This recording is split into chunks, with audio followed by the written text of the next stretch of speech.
I turn off my lights, my LED lights, so that you can see these beauties. Look at it, they're reaching for the light already. This right here is my collection of basil that I am growing indoors. Oh, look how beautiful that is. It's gorgeous. And you might be thinking that basil is not going to do well outside. Well, I am not taking this basil outside. It will just be instant death for this warm loving plant. I'm growing this basil here because I really want to have access to it for my cooking during the cool months. Now I could go and just purchase basil at the store, but something like this little branch will cost me, depending what kind I get, organic, not organic, it will be $3-5.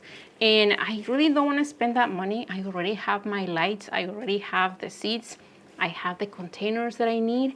So growing this basil, I mean, it's a no-brainer for me. Now, let me take you back a little bit on how I did this, because if you just started growing things indoors, you might be a little bit lost with the times and all of that. To give you an idea, this is the growth that this basil has been doing in 6 weeks. So if you start this basil today and then you have a nice light source indoors, you can expect to have something like this in 6 weeks. Basil, in my experience, is one of those things that is just really easy to grow. It doesn't require a lot. You just give it a little bit of water and plenty of light when they start to germinate, when they break through the soil, and then you don't have to worry about much. The main things that you need for starting your basil are 3 things. Well, really 4 things with water, but 3 things. You need a good potting mix. Get something locally, if you can, that is nice quality, that it doesn't look like it's growing all kinds of nasties. If you open the bag and you see something fly around inside that bag, get rid of it, because you are bringing these guys indoors. And if you start with potting mix that is really, really bad, you're just going to be in the worst situation later when you are inundated by fungus gnats. So get the best that you can out there. Feel free to open the bags, look at them before you bring them indoors, because believe me, it's going to save you a lot of time. The second thing is containers. Now, it is no secret that I use really nice containers from Bootstrap Farmer, and I already have plenty of them, so I don't really have the need to get any extra containers. But if you don't have any containers already that you start seeds with, you can use empty containers like your cottage cheese containers. If you drink a lot of water from bottles, you can just cut those in half and use those containers. Anything that you can make drainage holes to is going to work. And you don't need to start with anything too big. Something small, or even if you have 1 container when you can just put a bunch of seeds of basil, by the time that you pot them up, you can get them into individual containers. And third, which is one of the most important, is lights. Grow lights, LED lights. If you already have that set up, that you don't have to worry about that. But if you're in the market for something like that, I am going to leave a link in the video's description to everything that I use for this room. In this room, I have 2 shelving units with lights and containers, and I have a lot because I have been starting from seed plants like this from seed since 5 years ago. This is going to be my 5th season growing from seeds, so I'm already set up for that, which is thankfully.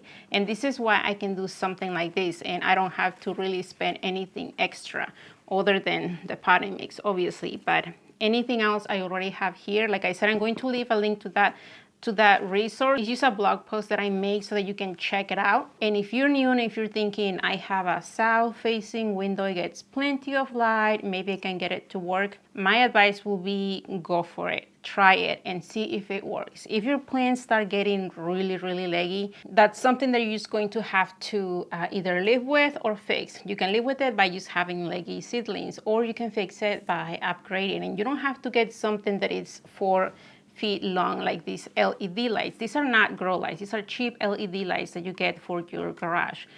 There's a lot of stuff out there. You can find them on Amazon. You can even go to your local hardware store to get some daylight rated LED lights. Something small where you can just grow some basil or some herbs indoors.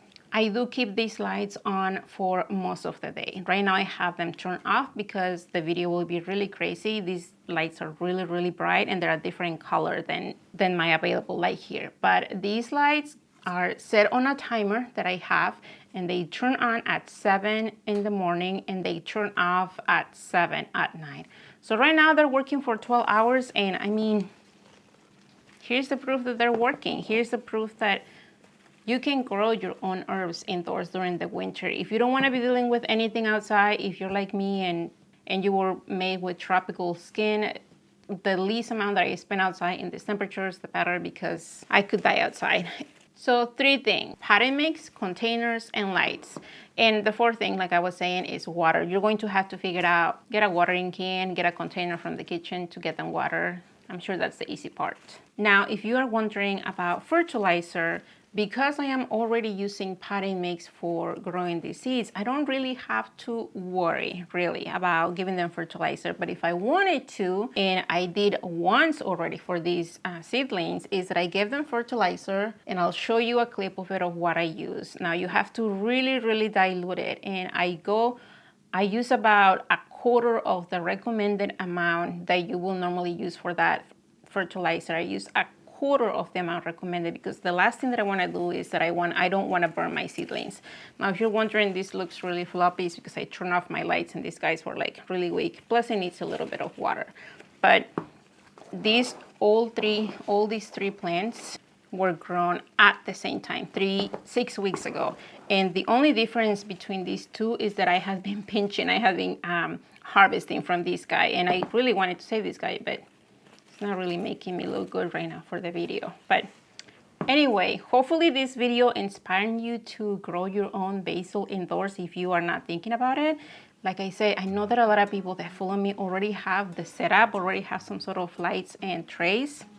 Just get some potting mix and get some seeds, and this could be you. This could be you.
Thank you for being here, you guys, and until the next time.